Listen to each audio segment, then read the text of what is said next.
Gejolak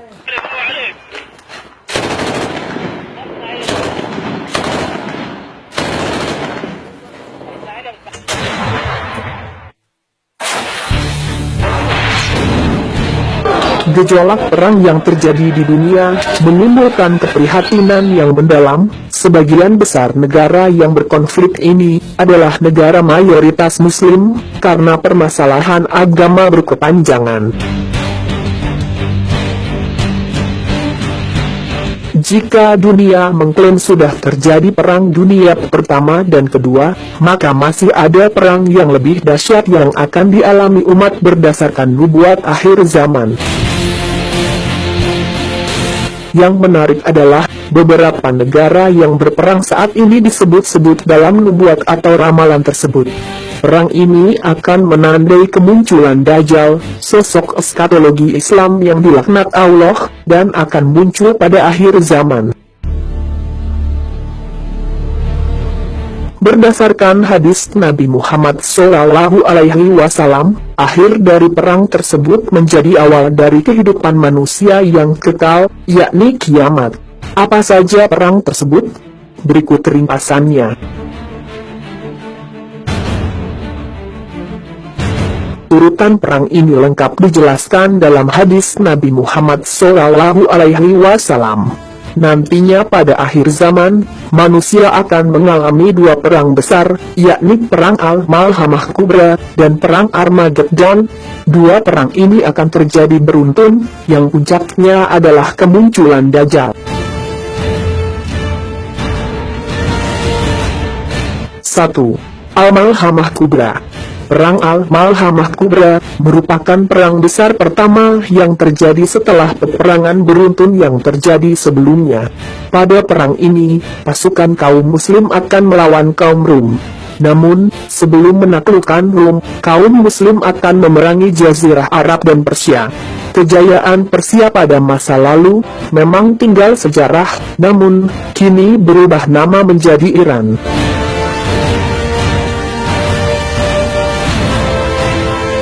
Sebagaimana disebutkan dalam hadis Muslim, kalian akan perangi Jazirah Arab, sehingga Allah menangkan kalian atasnya, kemudian kalian perangi Persia, sehingga Allah menangkan kalian atasnya, kemudian kalian perangi Rum, sehingga Allah menangkan kalian atasnya, kemudian kalian perangi Dajjal sehingga Allah menangkan kalian atasnya. Dalam hadis lain, Rasulullah SAW juga bercerita tentang bagaimana kehancuran ini terjadi.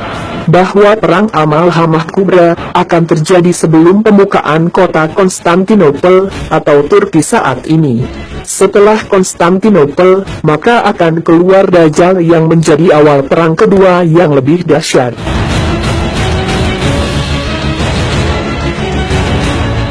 Lantas siapakah kaum Rum yang dimaksud? Di dalam Wikipedia dijelaskan, setelah kota Konstantinopel direbut oleh kaum Muslimin, maka Kekaisaran Bizantin beralih ke Rusia. Maka jelas bahwa Rum yang dijelaskan dalam hadis ini adalah Rusia saat ini. Saat ini, sikap Rusia adalah sebagai penentang Zionis Dajjal, namun mereka masih bersekutu dengan Iran. Namun, pada masa Al-Mahdi nanti, Rusia akan meninggalkan sekutunya dan berdamai dengan kaum Muslim, sedangkan Iran akan bersekutu dengan Zionis Dajjal. Berdasarkan hadis riwayat Abu Daud, nantinya perang Al-Malhamah Kubra akan berpusat di Syam yang kini berubah nama menjadi Suriah. Seperti diketahui, di Suriah kini sedang terjadi perang besar yang menyebabkan banyak kaum Muslim mengungsi ke berbagai negara dan menderita berkepanjangan. Sungguh Rum benar-benar akan memasuki Syam selama 40 hari, tidak ada yang selamat selain Damaskus dan Yaman. HR Abu Daud. Setelah Rum ditaklukkan, kemudian kaum Muslimin menaklukkan Turki tanpa peperangan. Setelah Turki ditaklukkan, maka keluarlah Dajjal. 2. Perang Armageddon. Setelah berhasil memenangkan perang Al-Malhamah Kubra, maka ini menjadi awal peperangan puncak, yakni melawan Laknatullah Dajjal. Perang besar ini disebut dengan Perang Armageddon yang berpusat di Bukit Magedon, Palestina. Perang ini dalam hadis Rasulullah disebut juga dengan Perang Gog Magog atau Yajuj dan Majuj.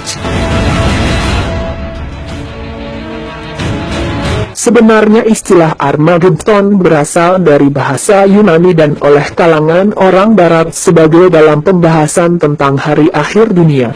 Sementara, dalam beberapa manuskrip yang tersimpan di Timur Tengah, Islam menyebutnya dengan istilah Al-Majidun, yaitu perang kemuliaan.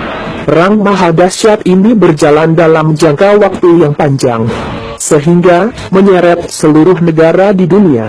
Nantinya, dunia akan terbagi menjadi dua poros, yakni kaum muslim yang dipimpin oleh Al-Mahdi, dan kaum kafir yang dipimpin Dajjal.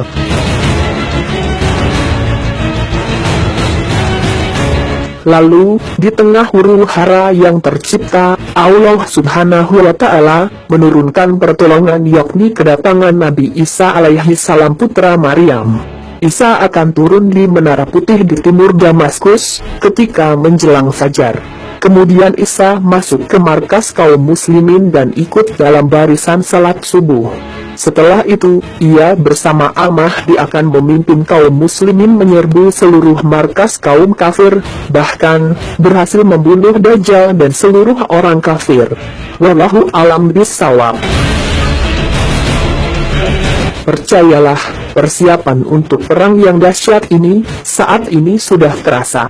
Akhir-akhir ini pun sudah terlahir manusia-manusia yang hanya mementingkan emosinya, seolah segala sesuatu hanya bisa diselesaikan dengan emosi dan memaki, yang pada dasarnya hanya menimbulkan perkelahian dan perpecahan.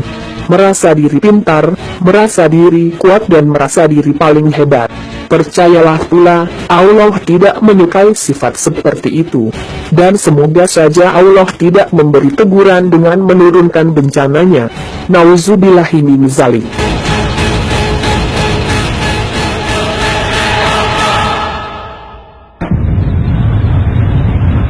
Ya Nabi,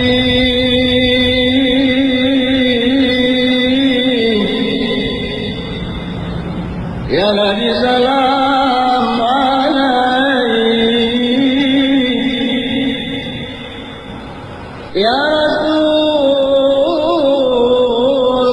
Ya Rasul salam alaik, Ya Habib salam alaik, salawatullahi alaik. La ilaha illallah wallahu akbar, Allahu akbar.